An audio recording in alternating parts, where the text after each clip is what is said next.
আলহামদুলিল্লাহি রাব্বিল আলামিন ওয়াসসালাতু ওয়াসসালামু আলা সাইয়্যিদিল মুরসালিন আম্মা বা'দ ফাআউযু বিল্লাহি মিনাশ শাইতানির রাজিম বিসমিল্লাহির রহমানির রহিম আসসালাতু ওয়াসসালামু আলাইকা ইয়া রাসূলুল্লাহ ওয়া আলা আলিকা ওয়া সাহবিকা ইয়া হাবিবাল্লাহ আসসালাতু ওয়াসসালামু আলাইকা ইয়া নবিয়্যাল্লাহ ওয়া আলা আলিকা ওয়া সাহবিকা ইয়া নূরুল্লাহ।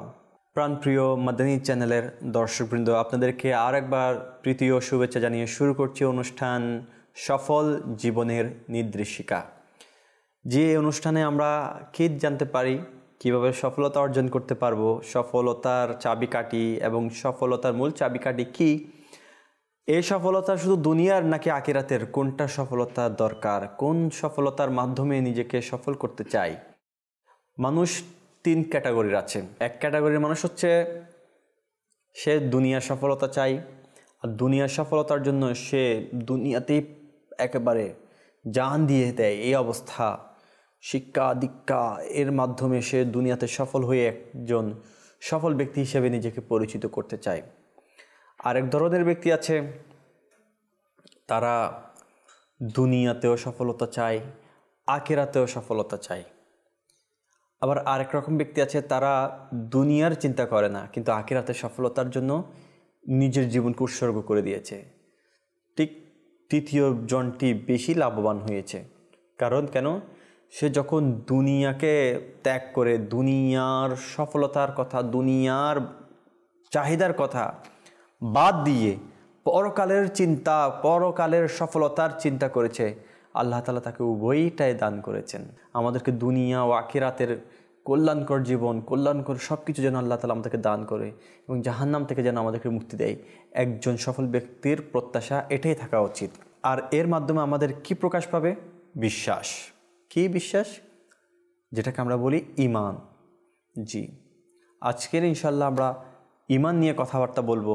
আর এই ঈমান, বিশ্বাস হচ্ছে সফল জীবনের মূল ভিত্তি। এই মূল ভিত্তি যদি আমার মজবুত হয়, তাহলে আমার সকল কিছুই আমার জন্য সহজ হয়ে যাবে।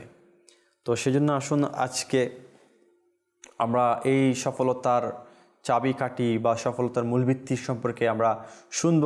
তার পূর্বে একটি দরুদ শরীফের ফজিলত শ্রবণ করে নিই। আমার নবী রাসূলুল্লাহ সাল্লাল্লাহু তাআলা আলাইহি ওয়া সাল্লাম ইরশাদ করেন, সে ব্যক্তি কখনো মরবে না যতক্ষণ পর্যন্ত জান্নাত দেখে না নিবে। আর জান্নাত কীভাবে দেখবে? যে দৈনিক 1000 বার দরুদ শরীফ পাঠ করবে। সুবহানাল্লাহ! 1000 বার দরুদ শরীফ পাঠ করার কারণে আল্লাহ তাআলা আপনাকে দুনিয়ায় ততক্ষণ পর্যন্ত জীবিত রাখবে যতক্ষণ না আপনি জান্নাতের স্থান দেখে না নেবেন। কত সুন্দর একটি আমাদের জন্য আল্লাহ তাআলা দয়ায় একটা ফজিলতপূর্ণ কথা, যে আমরা ততক্ষণ পর্যন্ত কেউ মৃত্যুবরণ করবে না যতক্ষণ না জান্নাতে তার স্থান দেখে না নেয়। চিন্তা করতে পেরেছেন? একবার চিন্তা করে দেখুন, জান্নাতের স্থান আপনি দুনিয়াতে থেকে দেখে নেবেন, আর কখনো কি জাহান্নামের কথা চিন্তা করবেন? আল্লাহ তাআলা এরকম সৌভাগ্যবান ব্যক্তি যাকে দিবেন এই স্বপ্নে দেখা যে জান্নাতে তার স্থান কোথায় আছে, প্রিয় ইসলামীরা, তার অবস্থা কি হবে? আর এটি অর্জন করার মাধ্যম কি? আমার নবী রাসূলুল্লাহ সাল্লাল্লাহু আলাইহি ওয়াসাল্লামের ফরমান, যে ব্যক্তি 1000 বার দৈনিক দরুদ শরীফ পাঠ করবে সে ততক্ষণ পর্যন্ত মৃত্যুবরণ করবে না যতক্ষণ না সে জান্নাতে তার মৃত্যুর পর স্থান কোথায় রয়েছে তা দেখে না নেয়। প্রিয় ইসলামীরা, আসুন না, মানুষ কত স্বপ্ন দেখার জন্য পাগল, স্বপ্ন দেখলে খুশি হয়ে যায়। কেউ প্রাসাদের স্বপ্ন দেখে ফেলে, কেউ টাকা কড়ির স্বপ্ন দেখে ফেলে, কেউ সফলতার স্বপ্ন দেখে ফেলে। কিছু স্বপ্ন অন্তর খুশি করে দেয়, কিছু স্বপ্ন অন্তরকে বিলীন করে দেয়, বিরান করে দেয়, মন খারাপ করে দেয়। কিন্তু এই স্বপ্ন জান্নাত দেখে নেওয়া, এটি তো হক বাস্তব এবং এটি আপনার জন্য পরকালীন একটি সফলতা। তো প্রিয় ইসলামীরা, আসুন 1000 বার দরুদ শরীফ কোনো ব্যাপার না। দৈনিক 20টা মিনিট যদি আমরা সময় নিয়ে, বা সকাল সন্ধ্যায় যদি 10 মিনিট করে সময় নিয়ে সাল্লাল্লাহু তাআলা আলা মুহাম্মদ, সাল্লাল্লাহু তাআলা আলা মুহাম্মদ, সাল্লাল্লাহু তাআলা আলা মুহাম্মদ, অথবা আসসালাতু ওয়াসসালামু আলাইকা ইয়া রাসূলুল্লাহ, আসসালাতু ওয়াসসালামু আলাইকা ইয়া রাসূলুল্লাহ, এটা পড়ে নিই, ইনশাআল্লাহ 1000 বার পড়া কোনো ব্যাপার না। অথবা 5 ওয়াক্ত নামাজে প্রত্যেক ওয়াক্তে 200 বার করে যদি পড়ে নিই, 5 মিনিট সময় লাগবে না। 5 মিনিটের মধ্যে হয়ে যাবে, 5 মিনিটেরও কম লাগবে। তো প্রিয় ইসলামীরা, আসুন আমরা নিয়ত করি 1000 বার দরুদ শরীফ পাঠ করার আর জান্নাতকে দেখে নেওয়ার সে প্রত্যাশা যেন আমাদের থাকে। সল্লু আলাল হাবিব সাল্লাল্লাহু তাআলা আলা মুহাম্মদ সাল্লাল্লাহু তাআলা আলাইহি ওয়াসাল্লাম। প্রিয় ইসলামীরা, এটাও অন্তরে গেঁথে নেন, এই যে জান্নাত দেখার, দরুদ শরীফ পাঠ করার, এটাও ঈমান, এটাও একটা বিশ্বাস, ঈমান। আপনার যদি ঈমান সুদৃঢ় না হয়, তাহলে আপনি কি হবেন? কোনো কিছুতেই সফলকাম হতে পারবেন না। তোমার দিনকে সুদৃঢ় করো, অল্প আমলই নাজাতের জন্য যথেষ্ট হয়ে যাবে। তো ঈমানকে সুদৃঢ় করতে পারলেই অল্প আমলই নাজাতের জন্য কি হয়ে যাবে? ইনশাল্লাহ আমরা কামিয়াব হয়ে যাব। তো প্রিয় ইসলামীরা, সেজন্য দিনকে আঁকড়ে ধরুন আর বিশ্বাস স্থাপন করুন। যেমনটি আল্লাহ তাআলা সূরা হুজরাত এর মধ্যে ইরশাদ করেন, কানজুল ঈমান থেকে অনুবাদ, নিশ্চয় মুমিন তো তারাই যারা আল্লাহ ও তার রসুলের প্রতি ঈমান এনেছে, অতঃপর কোনো সন্দেহ পোষণ করেনি। সুবহানাল্লাহ। এখন আমি যে দরুদ শরীফের কথা বললাম, আমার রাসূল সাল্লাল্লাহু আলাইহি ওয়াসাল্লাম যে হাদিসে মুবারাকা ইরশাদ করেছেন জান্নাত দেখার ব্যাপারে, তো প্রিয় ইসলামীরা, এখানে যদি কোনো সন্দেহ থেকে থাকে তাহলে তো আমাদের ঈমান, মুমিন আমরা বলতে পারবো না, তাকে মুমিন বলা যাবে না। কারণ কেন? এখানে এটা ঈমান দিয়ে, বিশ্বাস দিয়ে আপনাকে স্থাপন করতে হবে, অটল অবিচল থাকতে হবে। তো প্রিয় ইসলামীরা, এটির তাফসীর হচ্ছে, এ আয়াতে প্রকৃত মুমিনদের বৈশিষ্ট্য বর্ণনা করা হয়েছে। ইমাম ইবনে কাসির রহমতুল্লাহ তাআলা আলাইহি বলেন, এখানে মুমিনদের সেই শ্রেণীর কথা বলা হয়েছে যারা ঈমান আনার পর কোনো সন্দেহ বা দ্বিধা পোষণ করে না এবং আল্লাহ ও তার রসুলের প্রতি পূর্ণ আস্থা রাখে। প্রিয় ইসলামীরা, তো আমাদের আস্থা কতটুকু? আমাদের ঈমানের জোর কতটুকু? ঈমান আজকে আমাদের কতটুকু মজবুত? আমরা তাওয়াক্কুল করছি কতটুকু আল্লাহ তাআলার প্রতি ঈমান দিয়ে? আজকে ঈমানের তাওয়াক্কুল এত আমাদের নড়ে বড় হয়ে গিয়েছে, এত দুর্বল হয়ে গিয়েছে যে আমরা মুহূর্তের মধ্যেই নিজের উপরে ভরসা হারাই, কিন্তু আল্লাহ ভরসা আমরা এই জিনিসটার উপরে একেবারে আমাদের চিন্তা ভাবনা, চেতনা ঠুনকা হয়ে গিয়েছে। আল্লাহর উপর ভরসা রাখা, আল্লাহ যা দেয়, আল্লাহ যখন দিবে তার উপর অটল অবিচল থাকা, এটা আমাদের একেবারে ঈমান কমজোর হয়ে গিয়েছে। যার কারণে আমরা প্রতিনিয়ত কোনো না কোনো বাধা, কোনো না কোনো বিপদ, কোনো না কোনো অভাব, কোনো না কোনো সমস্যায় জর্জরিত হয়ে যাচ্ছি। মাদানী চ্যানেলের দর্শকবৃন্দ, আমাদের উচিত আল্লাহর প্রতি সঠিক ঈমান বাস্তবায়ন করে, এতে আমরা আমাদের ঈমানকে সুদৃঢ় করে নিজের পাতীয় জোগাড় করা, আমল করা, ইবাদত করা, রিয়াজত করা, আল্লাহ তাআলা আমাদেরকে যে সুযোগ দিয়েছে, যেই কারণে দুনিয়াতে পাঠিয়েছে সেটাকে বাস্তবায়ন করা, এটা হচ্ছে ঈমানের মূল ভিত্তি। আর আমরা যদি ঈমান এনে থাকি তাহলে ঈমানের যে কর্মগুলো সেগুলো আমাদেরকে পুঙ্খানুপুঙ্খানুভাবে পালন করতে হবে। ঈমান হচ্ছে ইসলামের সর্বপ্রথম স্তম্ভ। সর্বপ্রথম আমার নবী রাসূলুল্লাহ আরবি সাল্লাল্লাহু তাআলা আলাইহি ইসলাম ঈমান আনয়নের দাওয়াত দিয়েছেন, ঈমানের দাওয়াত দিয়েছেন, বিশ্বাসের দাওয়াত দিয়েছেন, কালিমার দাওয়াত দিয়েছেন। নামাজ তো অনেক পড়ে এসেছে, কিন্তু বর্তমান যুগে আমাদেরকে এই কথা বললে হবে না যে আমার ঈমান এখন মজবুত করি নাই, নামাজ বা সালাত কেন আদায় করব না। এখনের যুগে আমাকে সালাত আদায়ের মাধ্যমে ঈমানকে সুদৃঢ় করতে হবে, ইবাদতের মাধ্যমে ঈমানকে সুদৃঢ় করতে হবে, রিয়াজতের মাধ্যমে ঈমানকে সুদৃঢ় করতে হবে। এটাই হচ্ছে একটা ফর্মুলা। তখন ঈমানের দাওয়াত দিয়েছিলেন অমুসলিমদের কাছে। এখন তো আমরা সবাই মুসলমান, আমাদের কাছে এখন ঈমানকে সুদৃঢ় করার জন্য আমল করতে হবে, আমলের মধ্যে মজবুতি আনতে হবে, তাহলে আমার ঈমানটা মজবুত থাকবে। কারণ আমরা তো আলহামদুলিল্লাহ মুসলমান। আর এখন আলহামদুলিল্লাহ মুসলমানের মধ্যে অমুসলিমও আছে, তারা মুসলমানদের আখলাক দেখে, খিরদার দেখে, চরিত্র দেখে, আমল দেখে, খিরদার দেখে, তাদের ভালোবাসা দেখে, তাদের চরিত্র দেখে, তাদের একে অপরের প্রতি ভালোবাসা দেখে, তাদের ঈমানের জোর দেখে অন্য অমুসলিম প্রভাবিত হবে। তারা ইসলামের ছায়াতলে আসার জন্য নিজেকে উৎসর্গ করে দিবে। ইসলামের কাজ তো এটাই নয় জোর জবরদস্তি করা ইসলামের কাজ তো এটি নয়, কাউকে বাধ্য করা ইসলামের কাজ তো এটি নয়, অন্য ধর্ম কেউ সে পালন করছে তার উপর আঘাত করা, তাকে অত্যাচার করা, অন্যায়ভাবে তাকে অবিচার করা, এটা তো ইসলামের কোনো শিক্ষা হতে পারে না, এটা ইমানের কোনো ভিত্তি নয়। প্রিয় ইসলামীরা, ইমানের ভিত্তি হচ্ছে নিজের আমল নিজে করা, নিজেকে গুনাহ থেকে বিরত রাখা, নিজের সঠিক আমল ইবাদত রিয়াজতের মধ্যে ব্যস্ত থাকা, আপনাকে দেখে আমাকে দেখে ইবাদত দেখে, যেমন খাজা আজমিরি হাসান সানজির রহমতুল্লাহ আলাইহির ইমানের পাওয়ার এত ছিল, ইবাদত রিয়াজত এমন করত যে অমুসলিমদের স্থানে গিয়েও শেষ পর্যন্ত মতান্তরে 90 লক্ষ অমুসলিমকে মুসলমান বানিয়েছেন। তাহলে মাদানী চ্যানেলের দর্শকবৃন্দ, এটা কিভাবে সম্ভব? জি, এটা এভাবে সম্ভব, আপনি আমি যখন ইবাদত রিয়াজতের মধ্যে ব্যস্ত থাকব এবং নিজেকে ব্যস্ত করব, তখন আল্লাহ তাআলার দয়া হবে, ইখলাসের পাবন্দি হবে, আর অন্যরা দেখে সেটাতে প্রভাবিত হবে।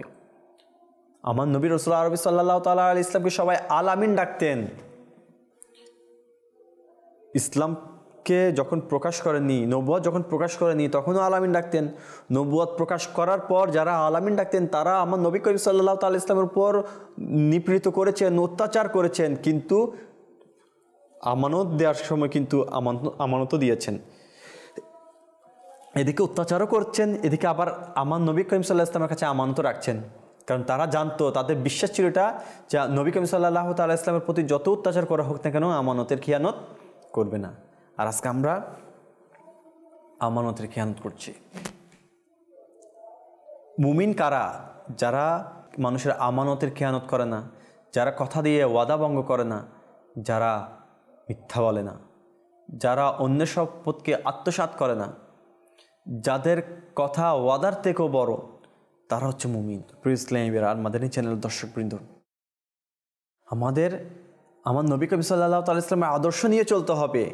এই আদর্শ আমাকে দুনিয়াতে নিজের জন্য সফলতা দিবে, আর আমাদের মাধ্যমে অপরকেও সফলতা দিবে।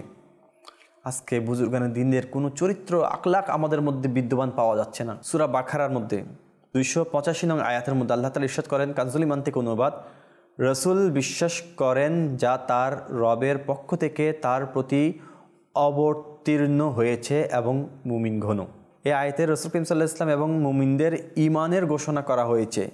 ইমাম কুরতুবী রাহমাতুল্লাহি তাআলা আলাইহি বলেন, এটি মুমিনদের ইমানের পূর্ণতা ও তাদের আনুগত্যের স্বীকৃতি।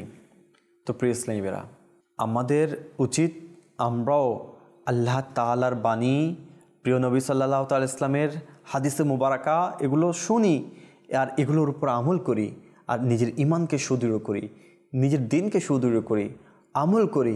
ইনশাল্লাহ তখন আমাদের মধ্যে পরিবর্তন আসবে, সামাজিক পরিবর্তন আসবে, রাষ্ট্রীয় পরিবর্তন আসবে।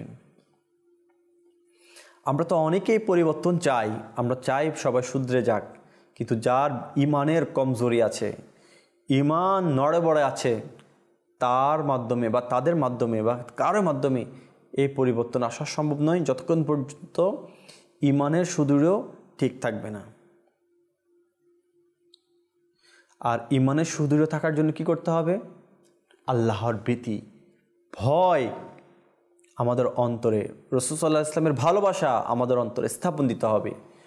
যতক্ষণ পর্যন্ত খোদা ভীতি আমাদের হৃদয়ে স্থাপন পাবে না, ততক্ষণ পর্যন্ত আমার ইমানও মজবুত হবে না, আমলও মজবুত হবে না, আমার আখলাকও মজবুত হবে না, আমার চরিত্রও মজবুত হবে না, আমার আমলও মজবুত হবে না, কিছুই মজবুত হবে না।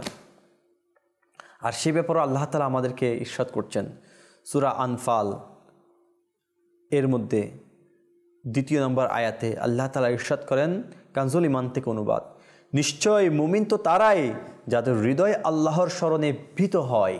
তো প্রিয় ইসলামী ভাইরা, তাহলে বুঝতে হবে সূরা এই আনফালের আয়াতে মুবারাকার তাফসিরের মধ্যে এসেছে, এই আয়াতে মুমিনদের অন্তরের অবস্থা বর্ণনা করা হয়েছে। ইমাম রাজি রহমতুল্লাহ তাআলা আলাইহি বলেন, আল্লাহর স্মরণে তাদের অন্তর কাঁপে, যা তাদের ইমানের গভীরতা প্রকাশ করে। মাদানী চ্যানেলের দর্শকবৃন্দ, তাহলে আজকে আমাদের ইমানের অবস্থা কেমন? আমরা আমাদের ইমানকে কতটুকু মজবুত করেছি? আপনি আপনার ইমানকে প্রশ্ন করুন, আপনার নিজেকে প্রশ্ন করুন, তাহলেই আপনি কি করতে পারবেন, নিজেকে উপলব্ধি করতে পারবেন। ইমানের অনেক শাখা রয়েছে, আপনি এই শাখা প্রশাখার মধ্যে আপনার মধ্যে কি শাখা প্রশাখা আছে কি, বা এই শাখা প্রশাখার মধ্যে আপনি নিজেকে কতটুকু আমলের মধ্যে ব্যস্ত করেছেন। আমার নবী রাসূলুল্লাহ আরবি সাল্লাল্লাহু তাআলা ইসলামের হাদিসে মুবারাকা সহিহ মুসলিম হাদিস নং 35, হাদিসে বর্ণনা হচ্ছে এটাই যে ইমানের 70 বা 60-এরও অধিক শাখা রয়েছে। এর মধ্যে সর্বোত্তম শাখা হলো লা ইলাহা ইল্লাল্লাহ বলা, এবং সর্বনিম্ন শাখা হলো রাস্তা থেকে কষ্টদায়ক বস্তু সরিয়ে দেওয়া। আজকে মানুষকে কষ্ট দেওয়ার জন্য আমরা নানানভাবে জাল পেতে বসে আছি। মানুষকে কথা দিয়ে কষ্ট দিই, হাঁটা দিয়ে কষ্ট দিচ্ছি, জায়গা দিয়ে কষ্ট দিচ্ছি, থাকা দিয়ে কষ্ট দিচ্ছি, খাবার দিয়ে কষ্ট দিচ্ছি। আর সবচেয়ে সর্বনিম্ন শাখা হচ্ছে কষ্টদায়ক কিছু, মানুষ কষ্ট পাবে এমন বস্তু রাস্তা থেকে তুলে ফেলা। তার বিপরীতে আমরা কি করছি, মানুষকে কষ্ট দেওয়ার জন্য যতগুলো পন্থা আছে অবলম্বন করছি। হাই মুসলমান, তাহলে আমাদের ইমান কোথায় মজবুত হলো? আমলই তো করলাম না, ইমান মজবুত হবে কোত্থেকে? মাদানী চ্যানেল দর্শকবৃন্দ, খোদারা আল্লাহর ওয়াস্তে নিজের মধ্যে কিছু পরিবর্তন নিয়ে আসি, নিজেকে কিছু পরিবর্তনের মানদণ্ড হিসেবে দাঁড় করিয়ে নিজেকে প্রশ্ন করি, আমার মধ্যে কি পরিবর্তন এসেছে, আমি কি করছি দুনিয়াতে, আমি মানুষের অন্তর কতটুকু জায়গা করে নিচ্ছি, আর কতটুকু ঘৃণার জায়গা করে নিচ্ছি। প্রিয় ইসলামীরা, আসুন এখানে যে ঘৃণার কথা বলেছি একটা হাদিসে মুবারাকা শুনুন। হাদিস নং 13 সহিহ মুসলিম শরীফের হাদিস নং হচ্ছে 45, আর বুখারী শরীফের হাদিস নং হচ্ছে 13। আমার নবী রাসূলুল্লাহ আরবি সাল্লাল্লাহু তাআলা আলাইহি ওয়াসাল্লাম ইরশাদ করেন, তার সারমর্ম অনেকটা এরকম: তোমাদের কেউ ততক্ষণ পর্যন্ত মুমিন হতে পারবে না যতক্ষণ না সে তার ভাইয়ের জন্য তা চায় যা সে নিজের জন্য চায়। দেখেছেন কত সুন্দর এখানে একটা ফর্মুলা অ্যাড করে দেওয়া হয়েছে। আপনি আমি কি কখনো নিজের জন্য খারাপ কিছু চাইতে পারি বা আশা করি? কখনো আমরা এটাকে অ্যাকসেপ্ট করব? বা আমাদের এক্সপেকটেশন কেমন যে আমার জন্য কোনটা হলে ভালো হয়? তাহলে মুমিন হতে পারবো না যতক্ষণ নিজের জন্য যেটা পছন্দ করি সেটা অন্যের জন্য যদি পছন্দ করি তাহলে মুমিন হতে পারবো, অন্যথায় মুমিন হতে পারবো না যতক্ষণ না সে তার ভাইয়ের জন্য তা চায় যা সে নিজের জন্য চায়। এবার চিন্তা করুন, আপনি যদি আপনার জন্য টাকা চান তাহলে আপনার ভাইয়ের জন্য টাকা চান, আপনি যদি আপনার জন্য ঈমান চান আপনার ভাইয়ের জন্য ঈমান চান, আপনি যদি আপনার জন্য জান্নাত চান আপনার ভাইয়ের জন্য জান্নাত চান, আপনি যদি আপনার জন্য সুস্থতা চান আপনার ভাইয়ের জন্য সুস্থতা চান, আপনি যদি সম্পর্ক বজায় রাখতে চান আপনার ভাইয়ের জন্য দোয়া করুন যে সে জন্য সম্পর্ক বজায় রাখে। তাহলেই সফলতা পাবেন এবং শান্তি পাবেন, প্রশান্তি আসবে।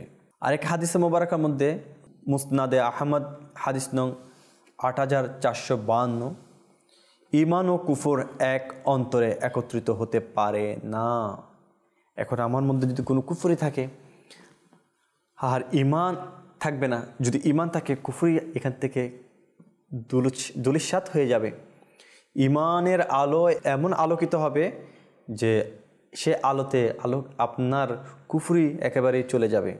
অপর এক হাদিসে মোবারকের মধ্যে আছে তাবরানি আল মুজামুল আউসাত হাদিস নং 7487, ঈমান হলো ধৈর্য ও সহনশীলতা। সহিহ মুসলিম হাদিস নং 43, যে ব্যক্তি ঈমানের স্বাদ পেতে চায় সে যেন আল্লাহ ও তার রসুলকে সর্বাধিক ভালোবাসে। যদি আমরা ঈমানের স্বাদ পেতে চাই তাহলে আল্লাহ তার রসুলকে ভালোবাসতে হবে। আল্লাহ তার রসুলকে যত বেশি ভালোবাসবো তত বেশি ঈমানের স্বাদ বৃদ্ধি হবে, ঈমানের সুদৃঢ় বাড়বে, ঈমান মজবুত হবে। প্রিয় ইসলামীরা, সিরাতে ইবনে হিশাম খণ্ড 1 পৃষ্ঠা 345 মধ্যে বর্ণিত আছে, হযরত ওমর রাদিয়াল্লাহু তাআলা আনহু ইসলাম গ্রহণের পূর্বে মুসলমানদের বিরুদ্ধে কঠোর ছিলেন। একদিন তিনি রাসূল করিম সাল্লাল্লাহু তাআলা আলাইহি ইসলামকে মাযাল্লাহ হত্যা করার উদ্দেশ্যে বের হন। পথে জানতে পারেন তার বোন ও ভগ্নিপতি ইসলাম গ্রহণ করেছেন। তিনি তাদের কাছে গিয়ে কোরআন শুনে কাঁদতে থাকেন এবং রাসূল করিম সাল্লাল্লাহু তাআলা আলাইহি ইসলামের কাছে গিয়ে ইসলাম গ্রহণ করেন। ইসলামীরা, এই ঘটনা থেকে অনেক কিছু শিকার আছে। দেখুন, ওমর রাদিয়াল্লাহু তাআলা আনহু রাগান্বিত হয়ে যাচ্ছে আমার নবী রাসূলুল্লাহ আরবি সাল্লাল্লাহু তাআলা আলাইহি ইসলামকে শহীদ করার জন্য। তখন প্রতিমধ্যে কেউ বাধা দিয়ে বলে, দেখো তোমার বোন আর ভগ্নিপতি, তারাই তো ইসলাম ধর্ম কবুল করেছে, তাদেরকে আগে তুমি সামলাও। গিয়ে যখন কোরআনের আয়াত শুনে ওই আয়াত পেশকারীগণ যারা কোরআনুল কারীম তেলাওয়াত করছেন তাদের ঈমান কেমন মজবুত ছিল, তাদের কোরআনুল কারীমের তেলাওয়াত শ্রবণ করে রাগান্বিত একজন ব্যক্তি ওমর রাদিয়াল্লাহু তাআলা আনহুর ঈমানের আলো অন্তরে স্থাপিত হয়ে গিয়েছে। যেখানে শহীদ করার উদ্দেশ্যে যাচ্ছে সেখানে এখন ঈমান আনার জন্য চলে যাচ্ছে। তো প্রিয় ইসলামী ভাইরা, সেই জন্য আমাদের উচিত আমাদের মধ্যে পরিবর্তন আনা। প্রথমেই শুরুতে আমি বললাম, আমরা যদি ইবাদত, রিয়াজত, ইখলাস, খিরদার, ঈমানকে মজবুত করি, আমাদেরকে দেখে অন্য অমুসলিম মুসলমান হবে। কোনো অত্যাচারের মাধ্যমে নয়, কোনো বেদনা কষ্ট এগুলো দিয়ে নয়, আঘাতপ্রাপ্ত করে নয়, বাস ইসলাম আমাদেরকে যে শিক্ষা দিয়েছে, আমার নবী রাসূল আরবি সাল্লাল্লাহু তাআলা আলাইহি ইসলাম যে শিক্ষা দিয়েছেন ওই শিক্ষায় শিক্ষিত হয়ে আমরা যখন নিজের ইবাদত রিয়াজতের মধ্যে ব্যস্ত থাকবো, ওই হাসান সানজারি রহমতুল্লাহ তাআলা আলাইহির মতো 90 লক্ষ অমুসলিমকে মুসলমান করেছেন, আপনারা আমার মাধ্যমে একজন হলো তো ইনশাআল্লাহ পরিবর্তন দেখে হয়তো মুসলমান হবে ইনশাআল্লাহ আজ্জা ওয়া জাল্লা। সিরাতে ইবনে হিশামের খণ্ড 1-এর মধ্যে পৃষ্ঠা 378-এর মধ্যে আরেকটি ঘটনা এভাবে বর্ণিত আছে। হযরত হামজা রাদিয়াল্লাহু তাআলা আনহু একদিন শুনলেন আবু জাহেল রাসূল করিম সাল্লাল্লাহু তাআলা আলাইহি ইসলামকে অপমান করেছেন। তিনি রাগান্বিত হয়ে আবু জাহেলকে আঘাত করেন এবং ঘোষণা দেন, আমি মুহাম্মাদের সাল্লাল্লাহু তাআলা ইসলামের ধর্মে বিশ্বাস করি। দেখুন কেন কষ্ট পেয়েছেন আর কেন ধর্মকে বিশ্বাস করে বলেছেন। আমার নবী করিম সাল্লাল্লাহু আলাইহি ইসলামের আখলাক দেখে, খিরদার দেখে, চরিত্র দেখে অমুসলিমরাও প্রভাবিত হতেন। তো দেখেন যাদের মধ্যে ঈমানের আলো আলোকিত হচ্ছে, উজ্জ্বল কিরণ দিচ্ছিল, তারা আমার রাসূল সাল্লাল্লাহু আলাইহি ইসলামকে কষ্ট দেওয়াকে পছন্দ করতেন না, হ্যাঁ, বিরোধ করতেন। আবু জাহেলের সাথে বিরোধ করেছেন আর ইসলাম গ্রহণ করেছেন। তো প্রিয় ইসলামীরা, আবু বিলাল রাদিয়াল্লাহু তাআলা আনহু তিনিও, হযরত বিলাল রাদিয়াল্লাহু তাআলা আনহু ইসলাম গ্রহণের পর কঠোর নির্যাতনের শিকার হন। তারপর আলহামদুলিল্লাহ এই উক্তিগুলো, এই রিয়াদগুলো, এই ঘটনাগুলো আমরা অনেকবার শুনেছি, শুনে এসেছি। তো প্রিয় ইসলামীরা, এগুলো আমাদেরকে অন্তর নাড়া দেয়, অন্তরের মধ্যে একটা জজবা সৃষ্টি করে। যেমন ইসলামের প্রথম শহীদাকে, হ্যাঁ, ইসলামের জন্য হযরত সুমাইয়া রাদিয়াল্লাহু তাআলা ইসলামের প্রথম শহীদা, তিনি ইসলাম গ্রহণের পর মক্কার অমুসলিমদের দ্বারা নির্মম নির্যাতনের শিকার হন। তপ্ত বালুতে লোহার বর্ম পরিয়ে তাকে দাঁড় করানো হতো। অবশেষে আবু জাহেল বর্ষা বিদ্ধ করে তাকে শহীদ করেন। রাসূল করিম সাল্লাল্লাহু তাআলা ইসলাম তাকে জান্নাতের সুসংবাদ শুনিয়ে দেন। আলহামদুলিল্লাহ। প্রিয় ইসলামী ভাইরা, উহুদ যুদ্ধে মারাত্মক আহত অবস্থায় হযরত সাইদ ইবনে রাবি রাদিয়াল্লাহু তাআলা আনহু, উহুদ যুদ্ধের বীর, তিনি বলেন, আমার প্রিয় রাসূল করিম সাল্লাল্লাহু আলাইহি ওয়াসাল্লাম যদি নিরাপদে থাকে তবে আমি শহীদ হয়েও শান্তিতে আছি। এটি তার রাসূল করিম সাল্লাল্লাহু তাআলা আলাইহি ওয়াসাল্লামের প্রতি গভীর ভালোবাসার নিদর্শন। ওই যে আমরা কুরআনুল কারীমের তেলাওয়াত শুনেছি না, যে আল্লাহ তাআলা বললেন যে যে ব্যক্তি ঈমানের স্বাদ পেতে চায় সেজন্য আল্লাহ তার রাসূলকে সর্বাধিক ভালোবাসে। এনাদের ভালোবাসা কেমন ছিল প্রিয় ইসলামীরা। সেজন্য তওবার দরজা এখনো খোলা, ইবাদত রিয়াজত করুন, ঈমানকে মজবুত করুন, সফলতা আপনার দ্বার প্রান্তে এসে যাবে। প্রিয় ইসলামীরা, এমনটি মনে করবেন না আপনি গুনাহ করেছেন, আপনার গুনাহ মাফ হবে না। এমনটি মনে করবেন না আল্লাহ তাআলা বলেছে আমার রহমত থেকে নিরাশ হইও না।